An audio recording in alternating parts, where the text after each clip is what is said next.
Magandang gabi mga kapuso. Ako po ang inyong Kuya Kim na magbibigay sa inyo ng trivia sa likod ng mga trending na balita.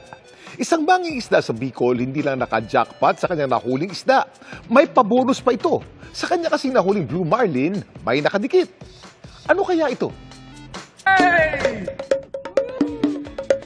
Ilupin! Ang madalas na content ng vlogger mula Tabaco City, Albay na si Jojo, ang pagpapalaot ng kanyang amang manging isda. Gusto ko rin makasama kasi may mga malalaking huli nga daw na isda. At lumaki raw ang kanyang mga mata sa nahuling ito ng kanyang tatay. Nakakuha sila ng malaking Blue Marlin. Mga 120 kilos po yun. Pero mas kinagulat niya, ang Blue Marlin tila may pabonus pa. May nakadikit kasi sa katawan nito na puting isda. Baliktad yung asang niya. Kaya doon sa video, sabi ko, ano to? Ano to? Parang dugong ba to? Kasi malaki yung tiyan niya, tapos baliktad yung asang. Kasi hindi ko po talaga kilalang isda yung. At tila matindi raw ang kapit nito sa Blue Marlin. Tapos gumanong-ganon pa yung isda nun, doon sa may bandang buntot. Hindi po talaga maalis siya kapit niya sa Blue Marlin. Ang na-video ni Jojo isang klase ng isda na kung tawagin remora.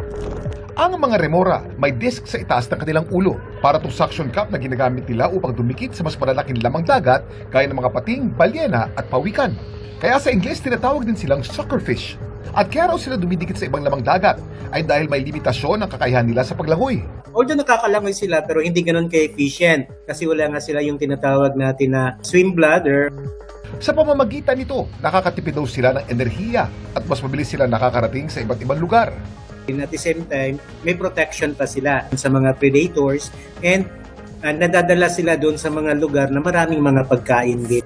Ang tawag naman sa klase ng remora na nabidyohan ni Jojo, white remora o white suckerfish. Minsan napagkakamalan silang albino, pero iba naman yung albino sir kasi may genetic disorder yon.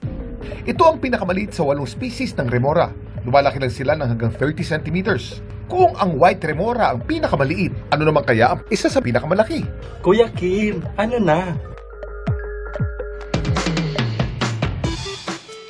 Isa sa pinakamalaking species ng remora ay ang mga remora australis o whale sucker. Maaari silang humaba ng hanggang 76 centimeters o 30 inches. Sila rin ang rarest kung ituring.